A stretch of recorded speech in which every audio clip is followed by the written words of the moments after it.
Hello, everybody. So, today we are here to summarize the book Hooked. What can we learn from the book Hooked?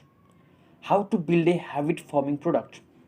Hooked, a book that tells everything you need to implement into your tech product to gain users and make them in the habit of using your product. This book is written by Eir Nyal, thus, all credit goes to him. The book is really amazing if you are building a tech project.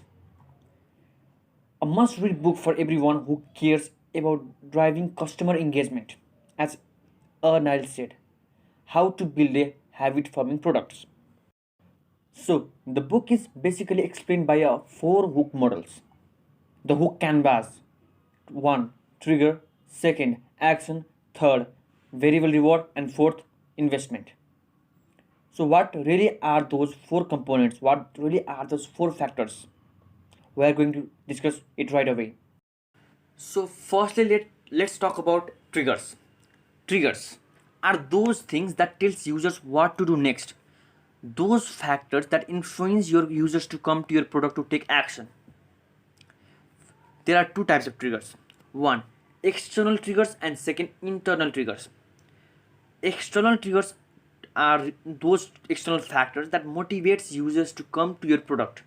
The external triggers tells that what to do next, or we can say it includes the things that tells users what to do next. For example, you may have seen on Amazon website or anywhere else that click here or buy now.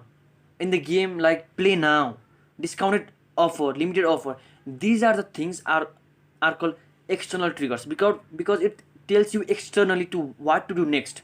That triggers your mind what to do next externally. A real life example is like a notification arrives from Facebook that someone has liked or commented on a photo. That the brain triggers that you should tap on that notification to see that who really liked your photo or who really commented on your photo. For another example is that text notification from WhatsApp or Viber. You tap onto that notification and you are directly into the app start section. These are the triggers called external triggers that motivates you, that assist you externally to go into the app. And the second one is internal triggers. Internal triggers are those triggers that tells users to what to do next, but the information for what to do is stored as a memory inside the user's head. Those triggers are most frequently emotions, especially negative emotions. FOMO, jealousy, frustration, bored, confused. These are some examples of negative emotion that everyone can relate, that we can relate to us.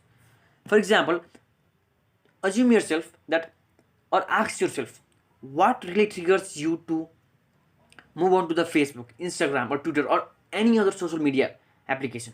For example, you get bored, you open the YouTube app, you want to watch movie, mind triggers that you should open Netflix, Amazon Prime, or anything else. You have a doubt, you Google it, or you go onto the Quora website. These are the things called internal triggers that internally assist users to go to your app. So make a list of some internal triggers that really motivates users to go to your app. What really triggers externally and internally to go to your app? These can really help you to build a massive app, a life-changing app. Now let's just move on to the action. So what really is action? Action is the simplest thing that a user can do to scratch that itch, that curiosity. For this, let's just understand FOB behavioral model, MAT. Motivation, ability, and trigger, MAT. So the relationship between ability, motivation, and trigger is that. So now let us assume that, do the people have enough ability to operate into your app, take actions on your product? For example, maximum everyone can like, share, and chat and post in Facebook. Anybody can surf as much as video on YouTube without the requirement of any extra skill or degree. It will be very hard to get users if they have to learn a new skill to operate your app. So the first thing, is there anything that let users to operate your app, that makes difficult for users to operate your app? Now, this ability leads to motivation. Simpler the product and to operate it, the more easier for the user that leads a great motivation to come to your app time and again. Thus, think about the ability of users. You must think about the ability of users if they are able to operate into your app or not. How easier your app is, how simpler your app is. If the app is simple, really motivate people or users to come to your app, through which it triggers the user to come to your app. Now people have the ability to operate through your app. Now they got the motivation which triggers them automatically to operate through your app, to come to your app. So imagine, now let's just understand with it more with an example. Imagine yourself walking on the street and your mobile rang inside your bag. Okay, and now what? You may not pick up the call because the ability to reach out to the phone, which leads stopping at a point, stepping at a street and open your bag and pick up the call, 2 to 3 steps. Or maybe you are not interested to the person who is calling, and finally you may not have or you may not have listened to the phone ringing. So what you really learn from this is that you have to, to pick up the phone, you may need to stop on the street or and open the bag and and pick up the call. The ability is too much, higher, too much difficult, that you have to do some 2 to 3 steps just to pick up that damn phone, and you may not be the person, you may not be interested in that person, who is calling, that leads to the lack of motivation. Or maybe you haven't listened to the phone ringing. That is a trigger. Phone rings, your mind triggers, and you may or may not have the motivation to operate through the phone to pick up the call. That is external trigger. Ringing the phone is external trigger, like notifications. Now the third one, variable rewards. All those tech giants like Facebook, Twitter, YouTube rewards their user with some rewards in terms of variable rewards, which lets user to want more or do more for those rewards. Let's understand it with an experiment done in pigeon in late 1950s. A man gets some hungry pigeons and put into a cage and gave a button to pick.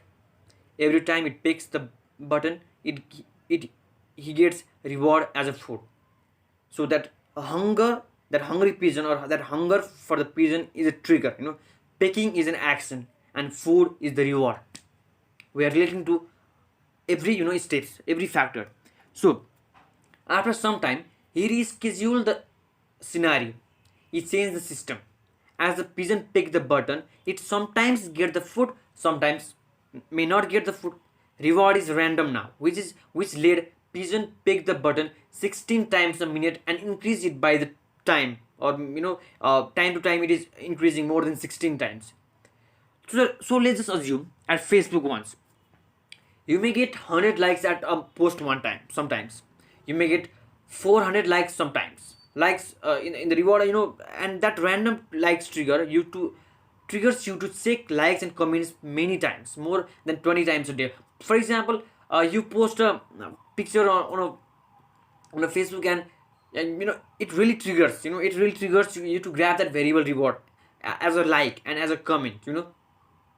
Like, you will just check many times in a day, but who really liked your pictures, who really commented on your pictures. That lets that motivates users to, that variable rewards lets users to, go to the app. Like YouTube, that if you are a content creator and you have just posted a video, that you will check multiple times to get those variable rewards in terms of views. The views is the variable rewards, and that income generated from that content is also variable reward, that you will look after, after some days or sometimes, that how much your content have generated the actual income into your into your bank account. So variability spikes wanting or desire the response to our brain.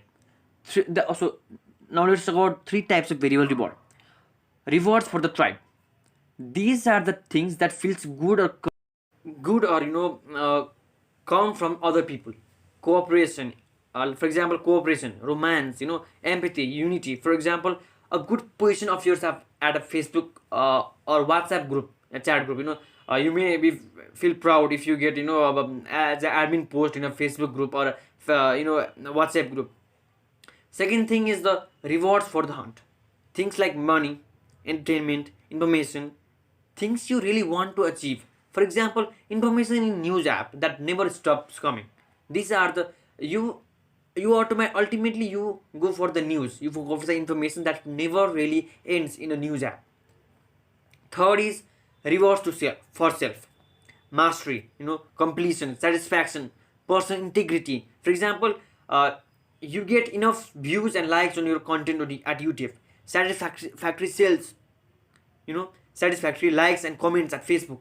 These are the rewards for yourself. That you master something, that you master something at Facebook, or you are a good ads manager at Facebook. You completed a good course at YouTube.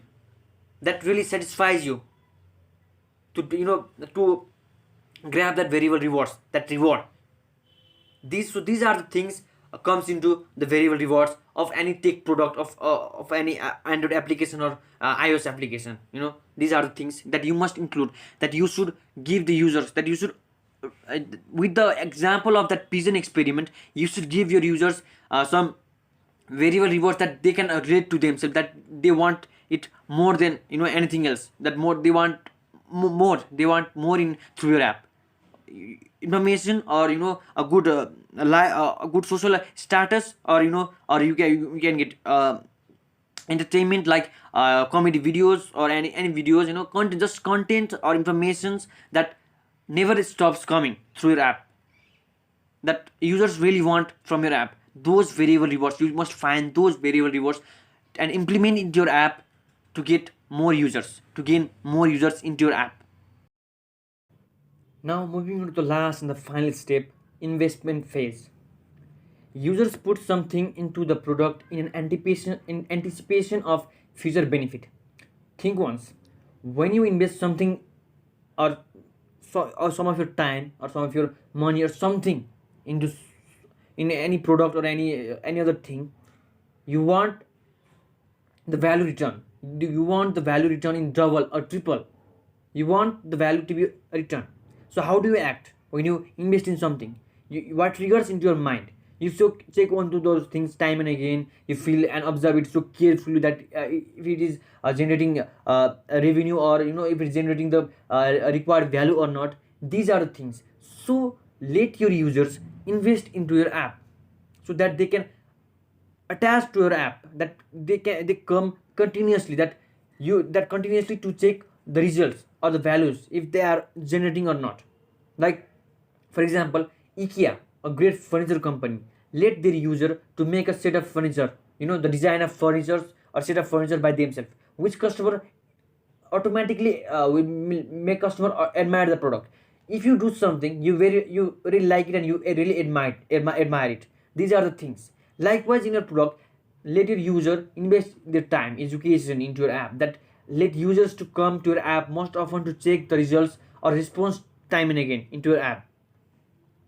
So with that, let's wrap up with the conclusion that with this summary, it shatters that myth that the best product always wins. This is not really true. This is not really true every time in every factor. It is the product that captures the monopoly of the mind that really wins. It is the product that captures the monopoly of the mind that really wins. So apply these whenever if you are trying to start a startup or anything else, or build an app, or solo being a solo developer.